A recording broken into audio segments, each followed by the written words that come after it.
Yang terhormat Ibu Paskalia Pradanti selaku dosen pengampu mata kuliah teori grup dan juga teman-teman semua yang kami sayangi dan kami banggakan. Pada kesempatan kali ini, kami dari kelompok 8 akan menyampaikan latihan soal dan pembahasan pada materi monomorfisme grup, epimorfisme grup, isomorfisme grup, endomorfisme grup, dan juga automorfisme grup. Simak baik-baik ya teman-teman. Hai teman-teman, pada kesempatan kali ini kita akan belajar mengenai contoh soal tentang monomorfisme. Sebelum itu kita ingat kembali apa itu monomorfisme. Tahukah teman-teman bagaimana suatu fungsi dapat dikatakan monomorfisme? Suatu fungsi dikatakan monomorfisme apabila memenuhi dua syarat. Syarat yang pertama yaitu suatu fungsi merupakan suatu homomorfisme.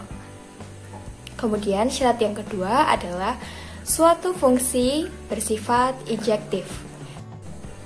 Oke, langsung kita ke latihan soal. Misalkan fungsi f memetakan R ke R dengan definisi fx sama dengan x kuadrat. Kemudian akan diselidiki apakah L suatu monomorfisme. Ingat, tadi kita harus membuktikan bahwa F itu suatu homomorfisme atau bukan. Sehingga kita misalkan dengan mengambil AB sebarang bilangan real. Nah, AB elemen bilangan real kita masukkan ke dalam fx sama dengan x kuadrat.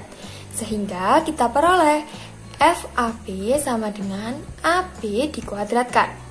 AB dikuadratkan dapat kita uraikan menjadi A kuadrat dikali dengan B kuadrat. Sehingga kita memperoleh FA dikali FB. Nah, perhatikan bahwa FAB jika diuraikan itu menghasilkan FA dikali FB. Dan hasil yang kita peroleh juga FA dikali FB. Sehingga suatu fungsi tersebut kita namakan fungsi homomorfisme. Sehingga terpenuhilah syarat yang pertama. Selanjutnya kita akan membuktikan ke pembuktian yang kedua, yaitu apakah fungsi tersebut injektif atau tidak. Nah, kita ambil sebarang AB elemen bilangan real. Maka jika terdapat A tidak sama dengan B, tetapi FA sama dengan FB, cek apakah itu injektif atau tidak. Misalkan sebarang bilangan real yang diambil yaitu A sama dengan negatif 2 dan B sama dengan 2, maka kita peroleh fungsi F-2 sama dengan 4 dan F2 sama dengan 4. Nah, agar lebih mudah, teman-teman dapat menggambarkannya dalam bentuk diagram panah.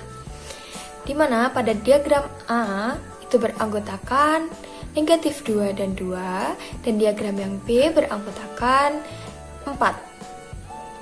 Sehingga diagram B ini memiliki pasangan di diagram A sebanyak 2 anggota. Nah, karena kodomain memiliki dua pasangan di domain, maka fungsi tersebut bukanlah fungsi yang injektif. Sehingga dapat kita simpulkan bahwa contoh satu ini merupakan suatu fungsi homomorfisme, namun bukan suatu fungsi monomorfisme. Contoh 2. Didefinisikan sebuah fungsi P yang memetakan dua buah grup, yaitu grup dengan bilangan real dengan operasi penjumlahan dengan grup bilangan real positif dengan operasi perkalian, di mana fungsi P ini didefinisikan sebagai berikut. P memetakan grup R ke grup R positif dengan Pi A sama dengan E pangkat A, di mana E merupakan suatu Euler. Maka akan kita selidiki apakah fungsi tersebut suatu epimorfisme. Suatu fungsi bisa dikatakan epimorfisme apabila memenuhi dua hal. Yang pertama, apabila fungsi tersebut homomorfisme, dan yang kedua apabila fungsi tersebut merupakan pemetaan yang surjektif. Oke, untuk yang pertama, kita akan membuktikan Pi suatu homomorfisme. Kita ambil sembarang bilangan pada elemen R, yaitu A1 dan juga A2. Pi dikatakan suatu homomorfisme apabila memenuhi syarat, yaitu Pi A1 plus A2 sama dengan Pi A1 dikali Pi A2. Nah, karena akan mengoperasionalkan eksponensial Euler, maka akan menghasilkan E pangkat A1 ditambah A2 itu sama dengan E pangkat A1 dikali E pangkat A2. Nah, dari awal kan sudah kita misalkan apabila Pi A1 itu sama dengan E pangkat A1, maka E pangkat A1 bisa diganti menjadi E pangkat A1, dan E pangkat A2 bisa diganti dengan Pi A2. Maka terbukti bahwa Pi suatu homomorfisme karena telah terbukti bahwa Pi A1 tambah A2 sama dengan Pi A1 dikali Pi A2. Untuk yang kedua, kita akan membuktikan apakah Pi suatu pemetaan yang surjektif. Nah, kita akan ambil sembarang elemen di R positif, misalkan B, yang merupakan elemen dari R positif. Maka, B sama dengan E pangkat A diperoleh A sama dengan ln B. Sehingga Pi A sama dengan E pangkat A sama dengan E, A-nya kita ganti menjadi ln B, sehingga E pangkat ln B sama dengan B. Maka terbukti bahwa Pi merupakan suatu epimorfisme karena setiap elemen pada R memiliki relasi dengan R+, sehingga Pi merupakan suatu pemetaan yang surjektif. Maka pada contoh 2 ini telah terbukti bahwa Pi merupakan suatu epimorfisme karena memenuhi bahwa dia homomorfisme dan dia merupakan pemetaan yang surjektif. Oke, kita masuk ke dalam contoh soal yang ketiga, yaitu contoh soal mengenai isomorfisme grup. Jadi misalkan G merupakan grup bilangan real positif dengan operasi perkalian dan grup G aksen itu merupakan grup bilangan real dengan operasi penjumlahan. Buktikan bahwa pemetaan fungsi Pi memetakan G ke G aksen yang didefinisikan oleh Vx sama dengan log X merupakan suatu isomorfisme. Nah, untuk mengerjakannya, kita kan perlu menyelidiki apakah fungsi tersebut merupakan isomorfisme. Isomorfisme merupakan homomorfisme yang bersifat bijektif atau homomorfisme yang bersifat injektif sekaligus surjektif. Jadi langkah pertama adalah membuktikan bahwa V merupakan suatu homomorfisme. Vx sama dengan log X, maka Vy sama dengan log G. Kita hanya mengganti variabel fungsinya saja, sehingga Vxy merupakan fungsi dengan operasi perkalian akan menghasilkan fungsi dengan operasi penjumlahan seperti yang ada pada soal ya. Jadi Vxy sama dengan Vx ditambah Vy.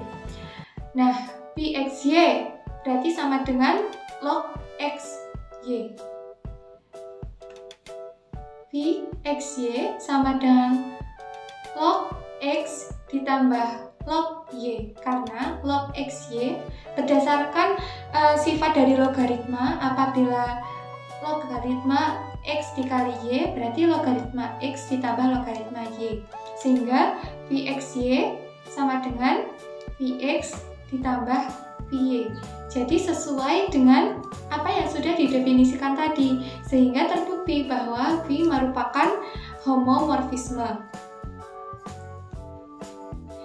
Kemudian V merupakan suatu pemetaan yang bijektif, yaitu yang pertama kita buktikan bahwa V merupakan suatu pemetaan yang injektif terlebih dahulu.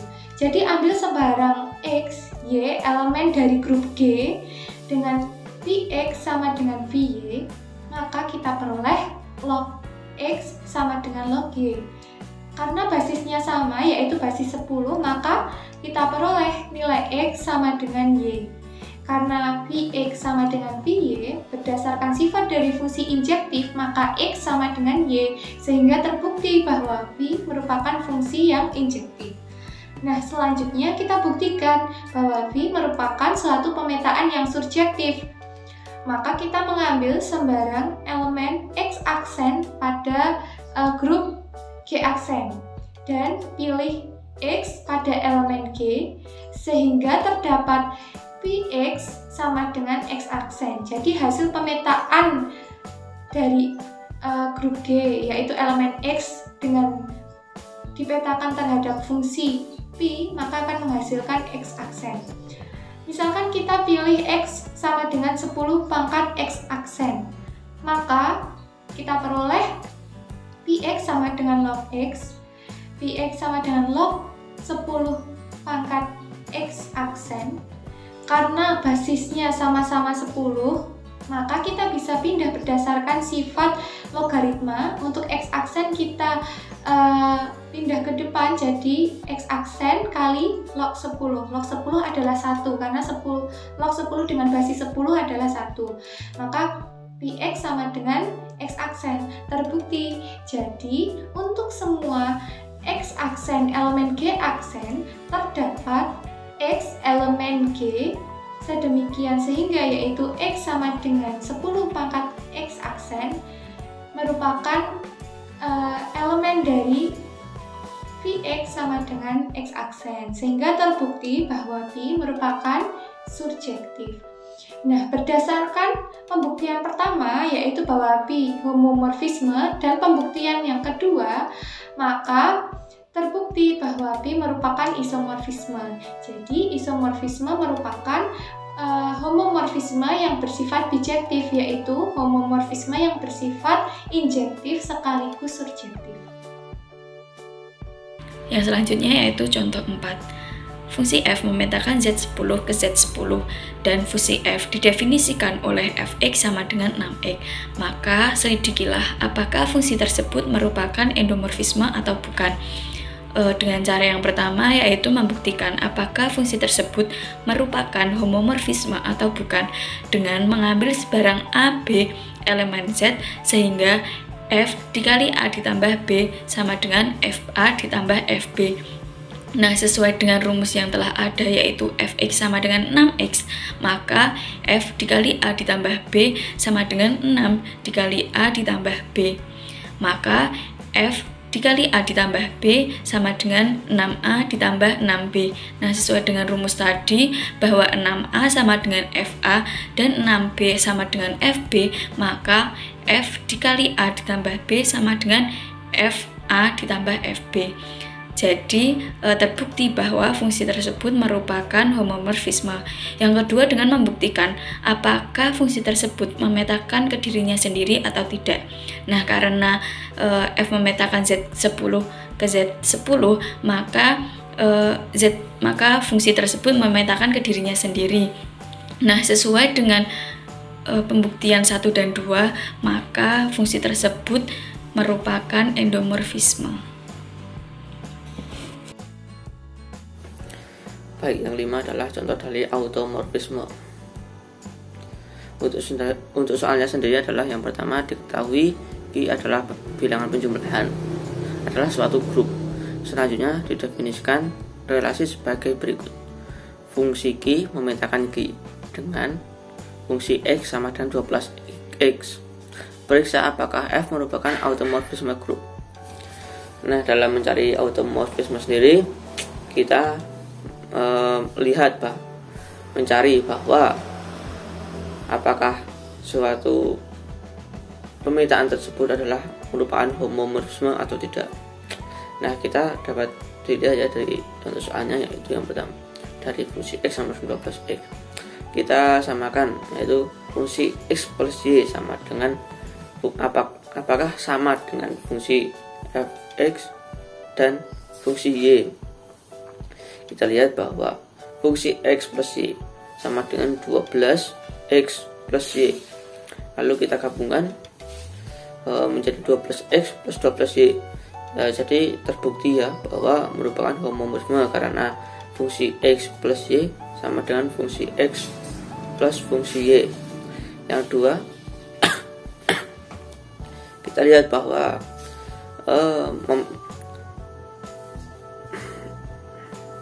memetakan dari grup suatu ke grup yang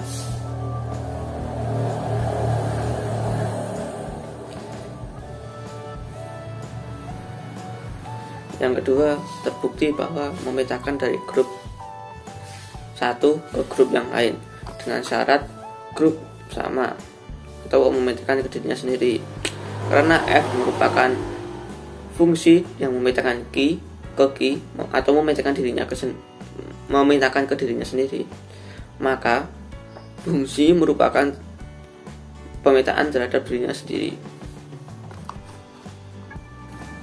Yang ketiga, dalam mencari automorfisme, kita disuruh untuk mencari sifat bijektif. Bijektif sendiri adalah sifat yang mengandung sifat injektif dan yang mengandung sifat surjektif. Dalam bijektif ini kami mencari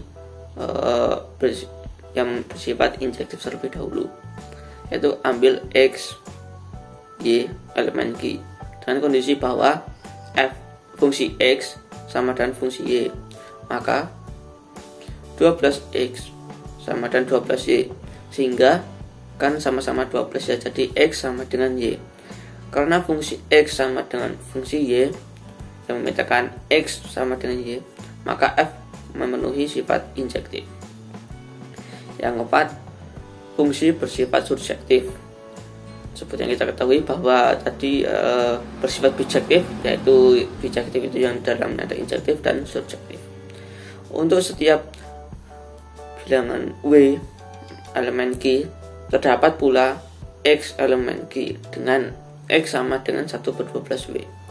Sedemikian sehingga berlaku fungsi X sama dengan 12X. Fungsi X, kita dapatkan bahwa X-nya itu kan 1/12W ya. Kita masukkan fungsi X sama dengan 12W. W-nya tadi X, 12 kali X. X-nya tadi adalah 1/12W. Kita dapatkan bahwa 12 kali 1/12W. Jika kita kalikan menjadi fungsi X menjadi W. Berarti fungsi X sama dengan W, maka F memenuhi sifat surjektif. Karena F merupakan homomorfisme yang memetakan terhadap dirinya sendiri, bersifat injektif dan subjektif, atau kata lain bijektif, maka fungsi merupakan automorfisme.